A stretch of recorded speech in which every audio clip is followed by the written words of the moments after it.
Hey guys, subscribe for daily content. And if you're shopping for gear, make sure you check out the description for the newest items at some of the very best online retailers.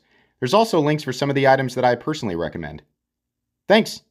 What's going on YouTube? Metal Complex here, and today I've got a short little knife review / knife overview to share with you guys. This is the Kubey KU333, in this case the B. There's a whole bunch of different variants of this knife, and it is absolutely available. I will link it right down below so you guys can check it out. Thanks so much to Kubey for sending this knife in for a review. Thanks so much to my patrons for supporting me, and please make sure to follow me on Instagram at metal_complex. This will absolutely be a short knife review. Let's go ahead and get a measurement of this knife. Overall length is coming in at 7 inches.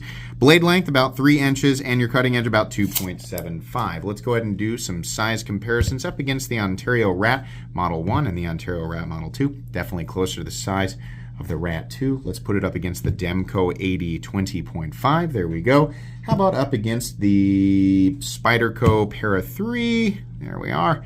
And finally, the Benchmade Bug Out. All right, how's the action on this thing? If you guys didn't know, Kubey knives are made in China. This is a top flipper / front flipper, and it works. It does it the way that it's supposed to. Kubey does make a good product. They have an enormous library of really great budget knives. In fact, let me say this to you right now. Most of you know who are watching, if you are new to the knife world, I will link Kubey knives in general down in the description. They have a massive library of really good budget knives. Take some time to look around. A lot of their stuff is excellent. We're going to talk more about this later on, the price and when I think about this. But just if you're new, take some time to look at Kubey. It's worth it for sure. Let's see here. Action, very snappy. What you'd want a top flipper to be. Front flipper, action also just right there. Access to the liner lock is good. It's slightly cut out. Disengaging it is easy, not bitey or anything like that. There's no double clutch. It's good. It's about what you'd expect.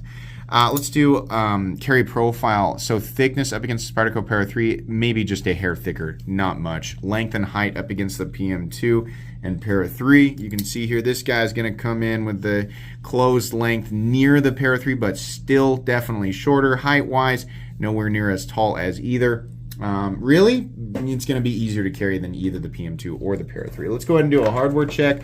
I'll get out my tools as per usual. My tools are very inexpensive and very recommendable. You can find them right down in the section of my description that talks about the tools I use on this channel, or the pinned comment that's under every video. The pivot is a T8, and the body screws are also T8, which is great. Just a couple on either side. The pocket clip screws are T6, but that's okay. Minimal hardware, that's what I like to see. Easy to disassemble and take apart, nothing crazy here. Let's go ahead and weigh it. Materials, what are we looking at? We have G10, red G10, which looks pretty cool. Black milled out stainless steel liners, lipped, not recessed, but that's okay. And then what do we have for the steel? Okay, we'll talk more about that. I already knew what it was. Just like the dramatic buildup, right? Weight coming in at 3 ounces, which is pretty good. In fact, I think that's excellent considering the blade length there. Balance, it's a little back from the pivot, but pretty good. All in all, this is going to be a pretty easy knife to carry, save for a few details. How about blade stock thickness? Let's measure that here real quick. I'm going to guess that is 120 thousandths. Get on that. Where's the flat? Boy, there's not very much room to grab the flat there. It's right down at the base. I'm trying to get it while it's folded just because it's safer for me. Yeah, 120 thousandths. So there you go. Okay, meat and potatoes time. Definitely not something that we've never seen before. It's kind of like a little raptor's talon, a little eagle's talon, but it's less gas station-y. Right? It's more of a practical shape. Ergonomically, it's all right. This is a mega super crazy grabby bill. I do not know why companies make pocket clips like this. This makes no sense, right? And listen, I'm sure some of you have a well thought out and organized argument for this clip. I cannot be bothered to hear it. I can't be bothered to hear it. I have bent out more clips. I walk by something, like the ledge of something 15 feet away, and just the thought of it, the relationship that's positioned in the universe in relationship to this clip will cause it to bend out anyway. I hate these clips. A drop and a slight rise. There is no reason to have anything more than this. These are the grabbiest. Why did you put a grappling hook at the end of it? To make it grab harder? I can't. Don't do this. I don't like it. Right? It looks like the Loch Ness monster rising out of the sea. I can't. It also, on top of being grabby, is the first thing you will notice when you grip this thing, and you will definitely continue to notice it as you continue to use it. Getting this knife out, making a simple quick cut, not likely you're going to notice it, right? But sorry, just had to rant there. Peel apply texture G10, nice chamfering around the edges. It's all, sort of like run of the mill, like what you'd expect, right? It's just the standard protocol for this price range. Blade shape is sort of a curvy, sort of talon, kind of thing. I guess a modified drop point, whatever you want to call it, if you want to get fancy with it, right? The whole top area is a swedge. It drops down to a reasonable cutting edge. Kubey does a good job with the edge. It's got a nice tip. You can get your finger up there and kind of control it for some decent drag cuts or draw cuts, which is what I like to do with EDC knives. Honestly, this will do it. I mean, if you're looking for a fairly inexpensive EDC folding knife that has good quality, is using reasonable materials for the money. Yeah, we're going to talk about that blade steel, but truthfully, because there's going to be people who get mad anytime I, do a review that's slightly negative. People are like, "Oh, how dare you? I've been using this knife for and they can't get through their trying to say because they're just weeping uncontrollably, right? Just weeping into their sad little rowboat. Calm down. It's fine. It'll work, right? But I have qualms. As someone who has handled many, many things in this price territory, I can tell you that competitively, this isn't very good. Why is that? It's because of the steel. Metal Complex is a steel snob. No, I'm not. I just really like to make sure that people are getting their money's worth, right? Now, when we're talking about different elements like labor, country of origin, right? When you get into those ultra high-end tiers, there are things that matter more or can understandably go more into the total cost of the knife than materials alone, right? So I'm not saying that materials always equal value, but when we have things like 14C28N, 154CM, and some other great compositions in this general territory pretty, consistently and, with competitive pricing, it's really hard to choke down AUS 10. What is AUS 10, right? AUS 10 and AUS 10A, right? The annealed version, which is, the annealed version. I used to think that they were a lot better than they were.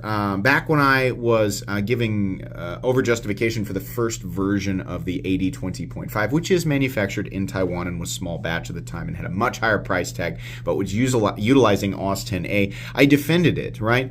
But there were some other elements there. It wasn't just the steel. But after learning, I thought it was about the same as 154CM, and I was like, that's not that bad, right?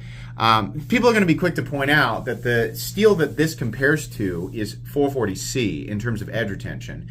And the edge retention of 440C, when optimally heat treated, is not that much different than 154CM. But I like 154CM's overall balance better than 440C. Edge retention is not the only element to consider, right? Ease of sharpening, toughness at higher levels of hardness, right? Corrosion resistance. I think 154CM has a better balance, which is why we see it more today than we see 440C. 440C is considered a dated steel.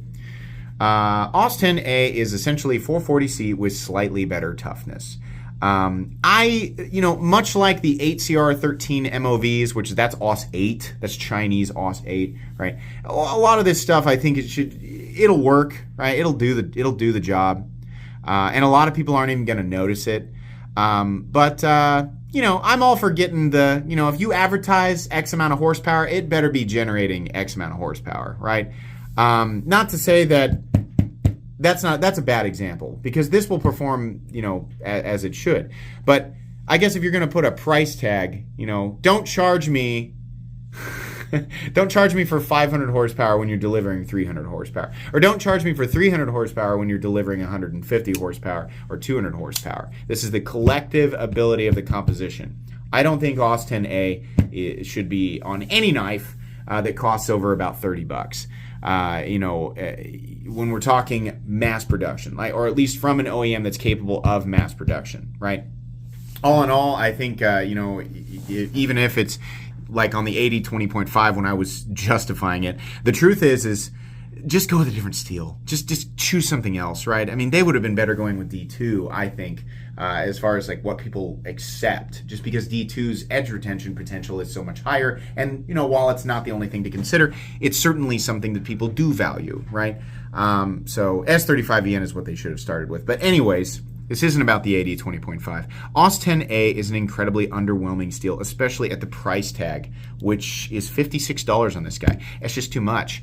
Again, materials don't equate perfectly to value, but when we are talking about budget knives, they really do count dollar for dollar a lot more, because there's way less as far as manufacturing going into this. These are manufactured in China. They're done it's very simple construction, flat G10 scales. We have lipped steel liners. It's just stamped and cut out and slapped together in a way that is quality, right? It's quality, but it's the manufacturing process is reduced to the simplest possible thing.